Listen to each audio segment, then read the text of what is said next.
बिस्मिल्लाहिर्रहमानिर्रहीम। अस्सलाम वालेकुम रहमतुल्लाहि व बरकातुहू।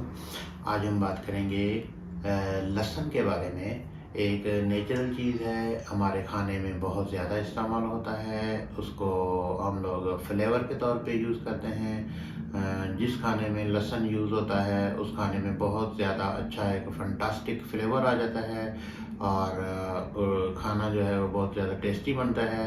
तो इसके बहुत ज़्यादा हेल्थ बेनिफिट्स हैं, हमारी सेहत के लिए बहुत ज़्यादा इसके फ़वाइद हैं। उसके बारे में आज हम लोग डिस्कस करेंगे। जब लहसुन को हम लोग क्रश करके यूज़ करते हैं तो इसका एक सल्फ़र कंपाउंड है जिसको एलिसिन कहा जाता है। उसके बहुत ज़्यादा बेनिफिट्स हैं हमारी सेहत के ऊपर।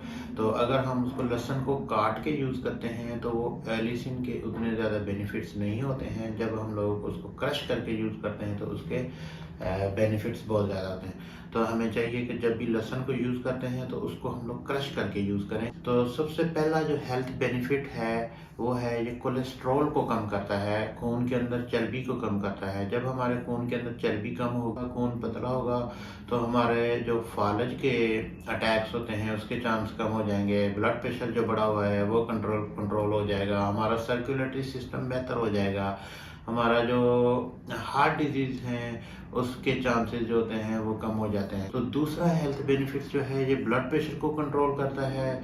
उसके बाद ये डायबिटिक पेशेंट्स के लिए भी बेहतरीन होता है, उसको कंट्रोल करने में भी ये हेल्प करता है। जो कच्चा यानी कि लहसुन है उसके खाने से ग्लूकोज भी कंट्रोल होता है, ब्लड प्रेशर भी कंट्रोल होता है, कोलेस्ट्रॉल भी कंट्रोल होता है और ट्राइग्लिसराइड्स जो हैं वो भी कंट्रोल होते हैं। जो लहसुन है वो हमारी आंतों के लिए बहुत बेहतरीन है। उसमें एंटी माइक्रोबियल प्रॉपर्टीज़ भी हैं जो कि आंतों के इन्फेक्शंस को और सांस की इन्फेक्शंस को भी कंट्रोल करता है। उसमें anti fungal, anti bacterial, anti viral properties भी हैं जिससे हमारे जो इन्फेक्शंस हैं वो भी कंट्रोल होते हैं। जो कॉमन कोल्ड होता है जैसे कि नज़ला ज़ुकाम होता है उसके लिए भी ये बेहतरीन होता है क्योंकि ये एंटी माइक्रोबियल प्रॉपर्टीज़ भी रखता है।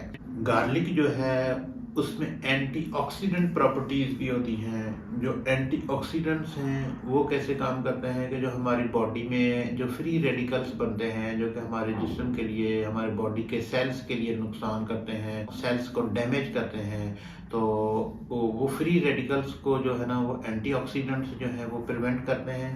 तो गार्लिक जो है ये हमारी बॉडी के लिए यानी कि एज ए एंटीऑक्सीडेंट का भी काम करता है। गार्लिक जो है वो उसमें एंटी इन्फ्लेमेटरी प्रॉपर्टीज़ भी होती हैं जो कि बॉडी की इन्फ्लेमेशन को कम करने में भी हमें हेल्प आउट करता है।